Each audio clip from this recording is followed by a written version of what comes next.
23 अगस्त 2009 को तमिलनाडु के तत्कालीन उप मुख्यमंत्री की सुरक्षा व्यवस्था के बंदोबस्त में एक महिला कांस्टेबल की ड्यूटी लगाई गई थी। मगर इसी दौरान वह महिला कांस्टेबल अचानक वहां से संदिग्ध परिस्थितियों में लापता हो जाती है। अपनी महिला कांस्टेबल को पुलिस तलाश ही रही थी कि अचानक एक सूचना से पुलिस महकमे में हड़कंप मच जाता है। दरअसल यह सूचना एक महिला के शव पड़े होने की होती है।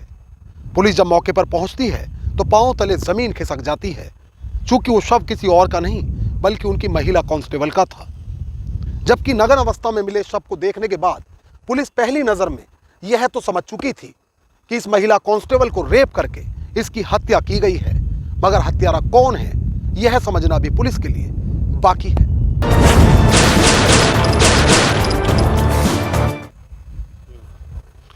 नमस्कार, आदाब दोस्तों, मैं आपका साजिद सैफी हूं और आप बेबाक रिपोर्टर की खास पेशकश बेपर्दा देख रहे हैं। और बेपर्दा में आज बात खौफ का पर्याय बने तमिलनाडु के साइको किलर उस जयशंकर की, जिसके आतंक का अंदाजा इस बात से लगाया जा सकता है कि पुलिस को उससे महिलाओं को बचाने के लिए यह अलर्ट जारी करना पड़ा था कि महिला घर से अकेले ना निकले।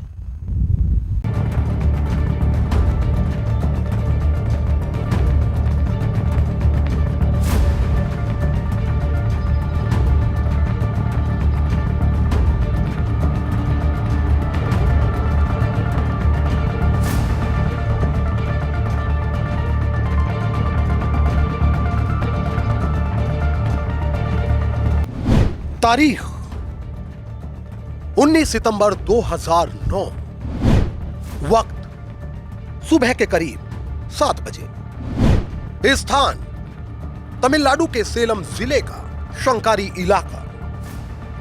यहां से पुलिस 39 वर्षीय उस महिला कांस्टेबल का शत विशत शव बरामद करती है, जो आज से करीब 1 महीना पहले यानी बीते 23 अगस्त को तमिलनाडु के उप मुख्यमंत्री के एक कार्यक्रम के बंदोबस्त की ड्यूटी से अचानक लापता हो गई। नग्न अवस्था में मिली महिला कांस्टेबल की लाश दरिंदगी की वारदात को अंजाम देने के बाद खौफनाक मौत की घटना की ओर इशारा कर रही थी। जबकि इस वारदात के बाद न सिर्फ पुलिस महकमा सदमे में है बल्कि पूरा इलाका दहशत की जद में आ गया है। दहशत एक अपरिचित हत्यारे की, जो एक के बाद एक मुसलसल महिलाओं को अपनी हवस का शिकार बना रहा है। यह सन की कातिल पहले महिलाओं से रेप करता, फिर उन्हें फिजिकली टॉर्चर करता और जब इतने से भी इसे सब्र न आता तो ये उन्हें बेरहमी से कत्ल कर देता। ये जल्लाद अपने साथ एक काले रंग का बैग रखता है। उस बैग में ये एक कुल्हाड़ी रखता है, जबकि उसी कुल्हाड़ी से ये हत्या की नृशंस वारदातों को अंजाम दे डालता है। मगर इसके बाद भी शायद यह हैवान कभी पुलिस की पकड़ में न आता यदि इसने अपनी हवस का निवाला तमिलनाडु पुलिस की उस महिला कांस्टेबल को न बनाया होता, जिसे इसके द्वारा राज्य के उप मुख्यमंत्री की सुरक्षा व्यवस्था में ड्यूटी के दौरान अगवा कर लिया गया था।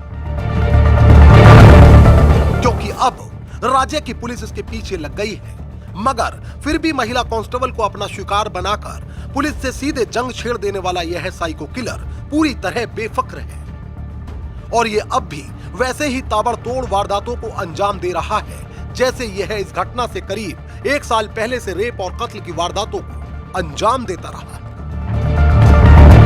मगर कौन है यह साइको किलर और आखिर इसकी सनक के पीछे कौन सा राज छुपा है, जबकि महिलाओं को कत्ल करके यह साबित क्या करना चाहता है? पुलिस भी ऐसे कई बुनियादी सवालों के जवाब चाहती है, मगर पुलिस के ऐसे तमाम सवालों के जवाब सिर्फ और सिर्फ एक ही शख्स दे सकता है और वो है खुद यह साइको किलर। खैर, कहानी के इन तमाम पहलुओं पर हम जल्द वापस लौटेंगे, मगर आइए उससे पहले हम आपको तमिलनाडु के सेलम ले चलते हैं। यहाँ एक गांव में नारी मुत्तू का बेटा एम जयशंकर रहता है, जो फिलवक्त अपने गांव को छोड़ चुका है। तमिल, कन्नड़ और हिंदी भाषाओं में अपनी मजबूत पकड़ रखने वाला एम जयशंकर 3 बेटियों का पिता है, जबकि उसकी पत्नी भी बला की खूबसूरत बताई जाती है। यूं तो जयशंकर एक किसान के घर में जन्मा था, इसलिए वह खुद भी खेती करता था, मगर अब वह खेती किसानी छोड़ चुका है क्योंकि अब वह शहर में एक ट्रक का चालक बन चुका है। मगर उस वक्त कौन सोच सकता होगा कि गांव में मिलनसार व्यक्ति के तौर पर पहचाने जाने वाले और सभी को इज्जत देकर सामान्य जीवन जीने वाला एम जयशंकर अब साइको शंकर हो चुका है। जी हां, बिल्कुल ठीक सुना आपने, क्योंकि तमिलनाडु कर्नाटक तोड़ वारदातों को कोई और नहीं बल्कि एम जयशंकर ही अंजाम दे रहा है। वह एक महिला को रेप करके कत्ल करता, उसकी लाश को सड़क किनारे फेंकता और फिर अपने अगले शिकार की तलाश में निकल पड़ता।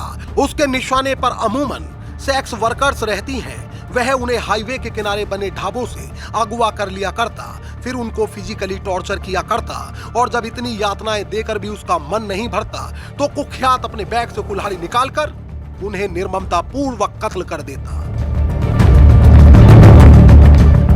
इसके खौफ का आलम यह था कि तमिलनाडु, कर्नाटक व आंध्र प्रदेश में पुलिस द्वारा महिलाओं को रात के वक्त घर से अकेले ना निकलने की ताकीद देनी पड़ी थी। कहा जाता है कि ये साइको किलर यूं तो पेशे से एक ट्रक चालक था, मगर बावजूद इसके इस पर कुछ सालों में ही 30 रेप और 15 हत्याओं के मामले दर्ज हुए। मरने वाली महिलाओं में ज्यादातर वो महिलाएं शामिल थीं जो जिस्म फरोशी का धंधा किया करती थी। कहा जाता है कि यह साइको किलर उन्हें ढाबों से अगवा कर लिया करता था और उसके बाद यह उन्हें अपनी हवस का शिकार बनाकर कत्ल कर दिया करता था। यह कितना खतरनाक था इसका अंदाजा इस बात से लगाया जा सकता है कि जब पुलिस ने इसे गिरफ्तार कर लिया तो न सिर्फ ये जेल तोड़कर भाग गया, बल्कि एक वक्त ऐसा भी आया कि इसकी निगरानी करने के लिए जेल के अंदर सीसीटीवी कैमरे लगवाने पड़े। इलाके में मुसलसल वारदातें हो रही थी, लिहाजा पुलिस अब अपने खबरियों को सक्रिय कर चुकी थी।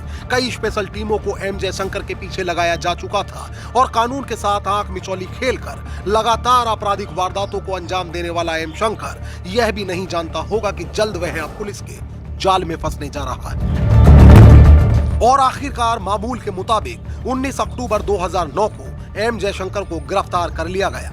पुलिस रिमांड में जयशंकर ने अपने गुनाहों का कबूलनामा जब पुलिस अधिकारियों की जानिब बढ़ाया तो पुलिस के माथे पर पसीना आ गया, क्योंकि उसने बताया कि वह दर्जनों महिलाओं से रेप कर चुका है, कई महिलाओं को कत्ल कर चुका है और महिला कांस्टेबल की हत्या भी उसी ने की है। खैर, गिरफ्तारी के बाद पुलिस ने उसे जेल की काल कोठरी भेज दिया, मगर उस वक्त पुलिस अधिकारियों को कहां ही इस बात का कोई इल्म होगा कि जेल की सलाखें भी उसे ज्यादा दिन तक नहीं रोक पाएंगी, क्योंकि 17 मार्च 2011 को अदालत में पेशी के दौरान जब उसे वापस सेंट्रल जेल ले जाया जा रहा था तो वह सालेम बस स्टेशन के पास पुलिस को चकमा देकर फरार हो गया। कई रिपोर्ट्स में दावा किया गया कि इस घटना से घबराए एक पुलिसकर्मी ने 2 दिन बाद कथित तौर पर खुद को गोली मार ली थी। वहीं फरारी के बाद जयशंकर कर्नाटक में रहा और वहां भी उसने आधा दर्जन वारदातों को अंजाम दे डाला। कहा जाता है कि 2 महीने बाद मई 2011 में उसे कर्नाटक से गिरफ्तार किया गया, जबकि इसके बाद उसे 10 साल की सजा सुनाई गई। मगर रिपोर्ट्स के मुताबिक वह साल 2013 में एक बार फिर जेल से फरार हो गया। कहा जाता है कि इसके बाद उसके सिर पर 5 लाख के इनाम की घोषणा की गई। जबकि उसकी फरारी के बाद नौबत यह आ गई कि प्रशासन ने महिलाओं को देर रात बाहर निकलने से मना किया। हालांकि 6 सितंबर 2013 को वह एक बार फिर पकड़ा गया, जबकि इसके बाद उसे 24 घंटों 7 दिन सीसीटीवी की निगरानी और हाईटेक सेल में रखा जाता था। साथ ही उसकी किसी भी बीमारी का इलाज जेल के अंदर ही किया जाता था। कहा जाता है कि इसके बाद कई साल जेल में गुजारने के बाद 27 फरवरी 2018 को जयशंकर ने सेंट्रल जेल में ही शेविंग ब्लेड से अपना गला काटकर आत्महत्या कर ली। तो ये कहानी थी एम जयशंकर उर्फ साइको किलर शंकर की। रिपोर्ट को लेकर आपकी क्या राय है वह हमें कमेंट करके जरूर बताएं और चैनल को सब्सक्राइब करके बेल आइकॉन दबाना बिल्कुल ना भूलें। मोहित भाटी के साथ अमजद राणा, बेबाक रिपोर्टर। तो दोस्तों, फिलवक्त मुझे दीजिए इजाजत, लेकिन यदि आप चाहते हैं कि बेबाक रिपोर्टर पर बेपर्दा का सिलसिला आगे भी जारी रहे तो हमारे चैनल को सब्सक्राइब करिए, बेल आइकॉन दबाइए। रिपोर्ट को लेकर आपकी क्या राय है वह हमें कमेंट करके बताइए। यदि आप चाहते हैं कि हम अपनी सीरीज को आगे जारी रखें तो हमें सपोर्ट करिए, हमारे वीडियोस को ज़्यादा से ज़्यादा लाइक और शेयर करिए। एक नई कहानी के साथ हमारी आपसे फिर होगी मुलाकात और बेबाक रिपोर्टर पर फिर एक नया चेहरा होगा बेपर्दा। तब तक के लिए आदाब, नमस्कार, जय हिंद।